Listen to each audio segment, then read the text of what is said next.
তখন যদি রাষ্ট্রপতি শাহাবুদ্দিন পদত্যাগ করতেন তাহলে কিন্তু দেশে একটা সাংবিধানিক শূন্যতা সৃষ্টি হতো। সুতরাং উনি এটা করেন, উনি ওই সময় ওনাকে কে নির্বাচিত করছে, কোন গভর্নমেন্ট, যেমন স্পিকার সাহেব বলেছেন মাফিয়া, কোট আন কোট মাফিয়া সরকারে নির্বাচিত হলেও উনি কিন্তু সংবিধানের পক্ষে, নির্বাচিত সরকারের পক্ষে কাজ করেছেন।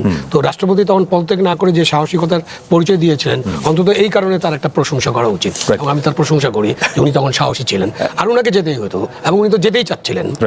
জনাব হাসান মামুন, এই জায়গা থেকে যে ওনাকে যেতে হতোই, সেটি 1 মাস পরে হলেও কিংবা 6 মাস পরে হলেও, তার মানে এখন যেই আলোচনাটা সোশ্যাল মিডিয়ায় 2 দিন 3 দিন ধরে ঘুরপাক খাচ্ছিল যে ফোন আলাপটা ধরে, এই উত্তরটা জনাব শাহাবুদ্দিনও দিয়েছেন যে ফোন আলাপ কথা বলবার জন্য তো লন্ডনে যাওয়ার দরকার নাই। তো এটা বিশ্বাসযোগ্য কতটা যে আসলেই শেখ হাসিনার সঙ্গে তিনি ফোনে কথা বলেছেন, এবং এই যে পদত্যাগের সঙ্গে তার সম্পর্ক খোঁজা হচ্ছে, জনাব আবুল কালাম শহীদ খান বলছিলেন তিনি ষড়যন্ত্র তত্ত্বে বিশ্বাস করেন না, কিন্তু রাজনীতিতে ষড়যন্ত্র তত্ত্ব থাকেই। ফলে সবকিছু মিলিয়ে আপনার কাছে কি মনে হয় এই ফোন আলাপ, পদত্যাগের তাড়াহুড়া, ওনার চলে যাওয়া, এনসিপির আজকের যে সংবাদ সম্মেলন, সবকিছু মিলিয়ে আসলে কি, মানে আপনার অবজারভেশন কি পুরো জিনিসটা নিয়ে? আমার মনে তো হয় যে এভাবেই জিনিসটা হওয়ার কথা ছিল। আচ্ছা, মানে আমরা যাই বলি না কেন যে এই কারণে ওই কারণে বা ইত্যাদি, মানে এটা এভাবেই হওয়ার কথা ছিল, এবং বিএনপি এভাবেই করতো বিষয়টা। এটা আজকে হোক বা 1 মাস পরে হোক বা আগে হোক, বিএনপির অবস্থান কিন্তু একই রকম। মানে গণঅভ্যুত্থানের পর থেকে এই পর্যন্ত বিএনপি রাষ্ট্রপতির ব্যাপারে শুধু না, তারা কিন্তু একটা সাংবিধানিক ধারাবাহিকতা বজায় রাখতে চাচ্ছে সব ক্ষেত্রেই। এবং আপনি লক্ষ্য করবেন যে তখন আবুল কালাম শহীদ খান সাহেব যেটা বললেন, তখন একটা অস্থিরতা সৃষ্টির একটা চেষ্টা ছিল বঙ্গভবন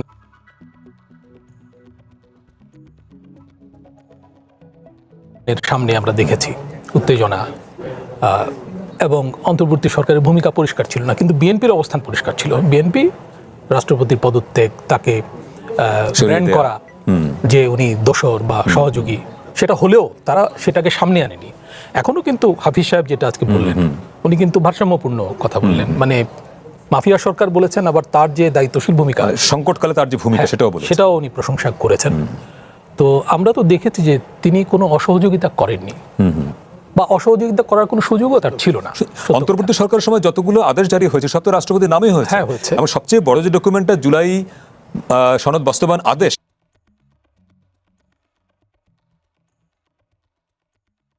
সেটিও তো রাষ্ট্রপতির নামেই হয়েছে। সবকিছু হয়েছে, এবং পার্লামেন্টে উনি ভাষণ দিয়েছেন, এবং এ নিয়ে কোনো জটিলতা সৃষ্টি হয়নি।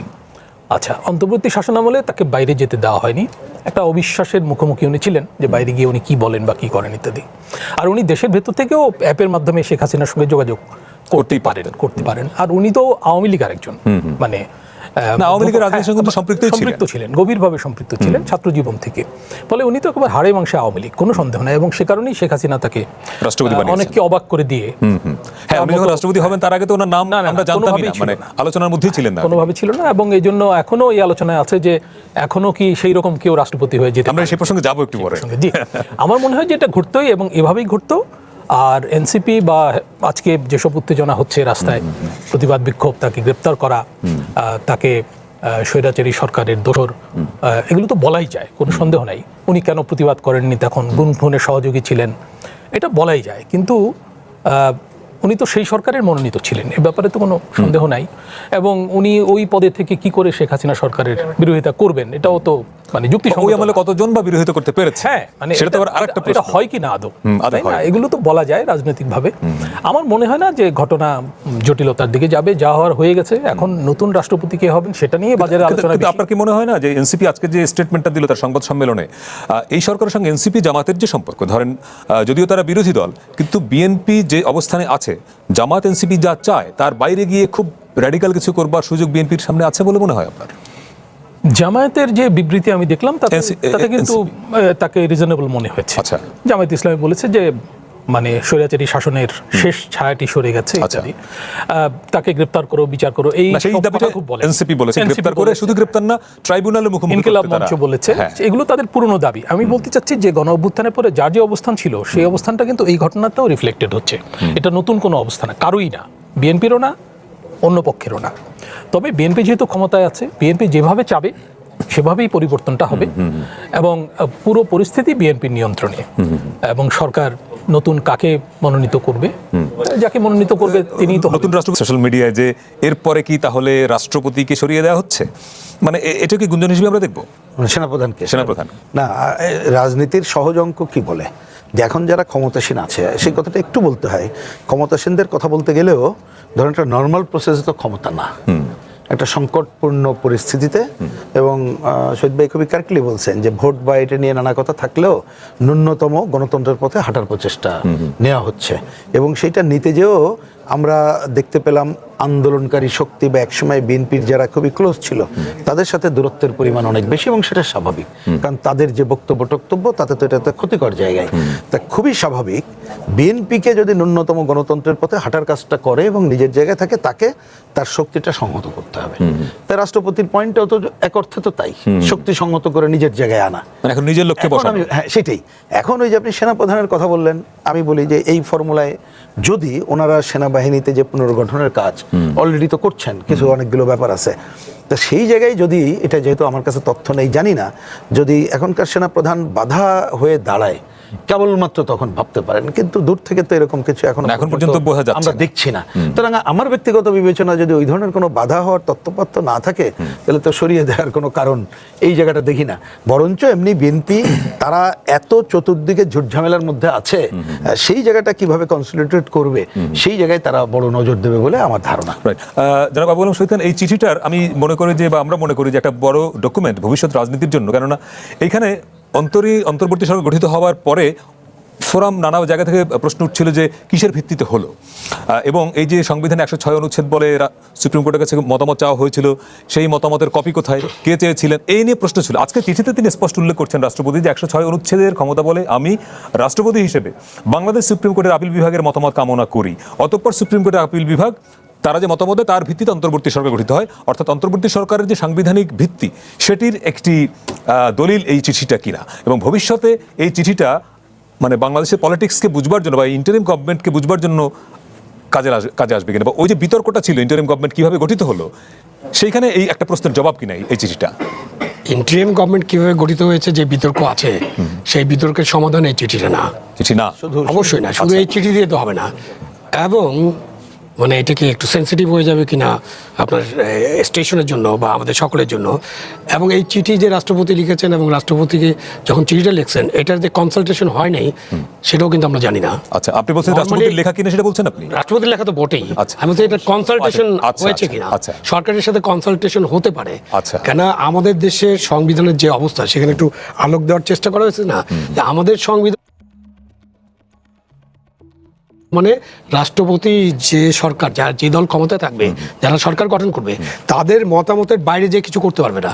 এখন যদি তাকে বলতেছেন যে তুমি প্রধানমন্ত্রীর সঙ্গে পরামর্শ করে প্রতিবাদ করেন কেন, এইটা রাষ্ট্রপতি যদি শাহাবুদ্দিন সাহেব থাকতো, জাস্টিস শাহাবুদ্দিন, কিন্তু আরেক শাহাবুদ্দিন, যদি জাস্টিস শাহাবুদ্দিনও থাকতো তাও উনি প্রতিবাদ করতো না, করার কোনো সুযোগ ছিল না সংবিধান অনুযায়ী, এবং করা যায় না। একটা করতে পারে একজন মানুষ যে আমি থাকবো না, আমি রিজাইন করে চলে গেলাম, এরকম একটা কি শারীরিক অসুবিধা দেখে রিজাইন করতে পারতো।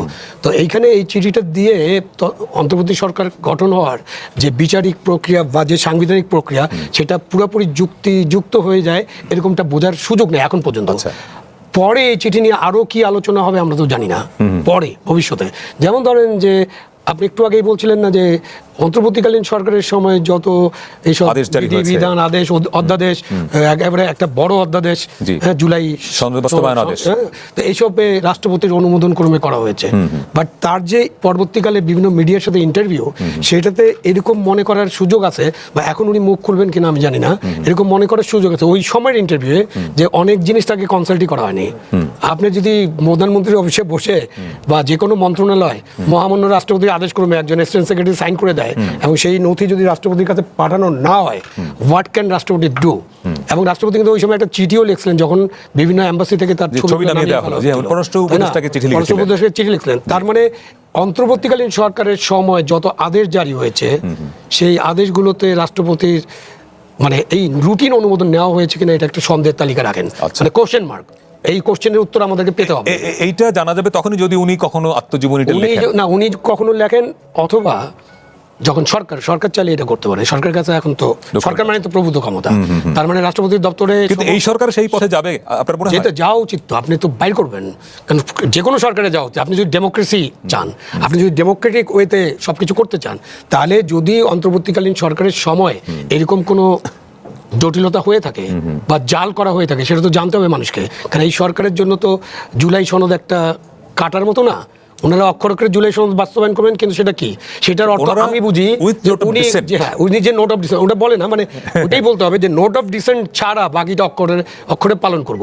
তাহলে ওনারা যে নোট অফ ডিসেন্ট দিচ্ছেন এবং ভোটের যে আদেশ জারি করা হয়েছে, এটার সাথে অনেক তফাৎ না, অনেক তফাৎ, তাই না? এটা তো পরিষ্কার ক্লিয়ার। তো এইটা যে রাষ্ট্রপতির অনুমোদন ক্রমে করছেন, এটা তো আমাকে বের করতে হবে।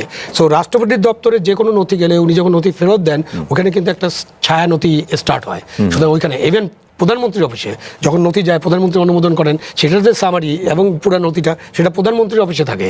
শুধুমাত্র প্রধানমন্ত্রীর অফিস বা রাষ্ট্রপতির অফিস থেকে ওটা ফেরত দেওয়া হয়, সামারিটা বলে দেওয়া হয় এটা অনুমোদন করা হয়েছে। তো সুতরাং ডকুমেন্টস আর দেয়ার। ভবিষ্যতে যদি কেউ রিসার্চ করতে চায়, এখন আমরা জানি না, আমাদের বয়সকালে নাও হতে পারে যেটা আপনি বলছেন এই সরকার করবে কিনা, কোন সরকার করবে আমি জানি না। ভবিষ্যতে কেউ যদি রিসার্চ করেন, এগুলো বের হবে এবং রিসার্চ হওয়া উচিত। আমাদের দেশে তো এরকম নিয়ম নাই যে 30 বছর পরে 20 বছর পরে সিক্রেট ডকুমেন্টগুলো ওপেন হয়ে যাবে। এখন আমরা জানি না, ব্লাড টেলিগ্রাম জানি, আমরা আমেরিকা কি কি বসে বসে ষড়যন্ত্র করছিল জানি, কিসিঞ্জার এবং নিক্সনের কি কি আলাপ হয়েছিল সেটা জানি, ইন্দিরা গান্ধীকে কি ধরনের গালিগালাজ করতো নিক্সন সাহেব সেটা জানি, তাই না? অনেক কিছু আমরা জানি। তো আমাদেরও তো এক সময় গণতন্ত্র যদি শক্তিশালী হয়, আমাদের রিসার্চ করার যদি সুযোগ দেওয়া হয়, যারা রিসার্চ করবেন, যারা মেধাবী মানুষ আছেন, তারা নিশ্চয়ই এই সব জিনিস বের করবেন। সুতরাং এই চিঠি একমাত্র ডকুমেন্ট না যেটা দিয়ে আপনি ওই যে 106 এটাকে সাপোর্ট করে। আচ্ছা। কেননা তখন চিফ জাস্টিস এবং আরেকজন সিনিয়র জাজ তারা কিন্তু ক্যান্টনমেন্টে ছিলেন, লিস্ট বের করা। তাহলে অনুমোদন কার্ড নেওয়া হয়েছিল, ফুল কোর্ট। এবং ভালো হয় যদি ওই অ্যাপিলেট ডিভিশনের কাগজটা পাওয়া যায়, কিন্তু সেটা এখন আমরা দেখি নাই তো। যেন হাসান মামুন পাবেন কোথা থেকে? এটা নাই। না থাকলে তো এখনই দিয়ে দিতেন, থাকলে তো আপনি দিতেনই, থাকলে তো দিতেন। হাসান মামুন, একটা বিষয় যে অন্তর্বর্তী সরকার পুরো 1.5 বছর আমরা ধরে নেই যে শাহাবুদ্দিন সাহেবের জন্য একটা খুব অস্বস্তিকর সময় গেছে। গত 5 মাস সেই অস্বস্তিটা ছিল না। আমরা দেখেছি যে রাষ্ট্রীয় অনেক অনুষ্ঠানে কিন্তু জনাব শাহাবুদ্দিন অংশ নিয়েছেন। উনি জয় বাংলা বলার লোক, কিন্তু বাংলাদেশ জিন্দাবাদ স্লোগান দিয়েছেন, জিয়াউর রহমানের ভূয়সী প্রশংসা করেছেন। আবার সংসদে প্রথম যে ভাষণটা দিলেন, সেখানে আওয়ামী লীগের ব্যাপক সমালোচনা করেছেন। অর্থাৎ উনি কিন্তু মোটামুটি বিএনপি আস্থাভাজন হয়ে উঠছিলেন।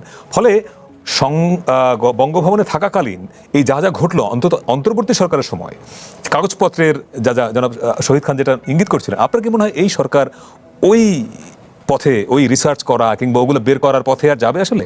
বা তার হাতে আরো যেসব সমস্যা বিএনপির হাতে, এই পথে আর যাবে কিনা আসলে, বা আদৌ দরকার কিনা? যিনি পদত্যাগ করলেন আজকে, তার জীবন কিন্তু বর্ণাঢ্য। এক অর্থে যে উনি 3টা গভর্নমেন্ট শপথ পড়িয়েছেন, 3টা সরকার এবং 3 ধরনের অভিজ্ঞতার মধ্য দিয়ে উনি গেছেন, তাই না? হাসিনা সরকারের সময় একরকম অভিজ্ঞতা, অন্তর্বর্তী শাসনামলে যেটা আবু আলম শহীদ খান সাহেব বিস্তারিত বললেন, যে উনি তো বাধ্য হয়ে অনেক কাজ করেছেন, কোনো সন্দেহ নাই, স্বেচ্ছায় তো করেননি বা করার সুযোগও ছিল না। আচ্ছা, এবং আমরা দেখেছি কিন্তু তখন যেভাবে উনি পরিবেষ্টিত হয়ে থাকতেন, সেনা কনভয়, আমার বাসাও দিকে যাতায়াত, তাতে মনে হতো উনি অবরুদ্ধ। উনি বলেছেন আমি অন্তরীণ অবস্থায় আছি ইত্যাদি। তো সেটা স্বাভাবিকও, গণ অভ্যুত্থানের পরে অস্বাভাবিকও না, কারণ উনি তো ওই সরকারের রাষ্ট্রপতি, উনি তো অবিশ্বাসের মুখে ছিলেন।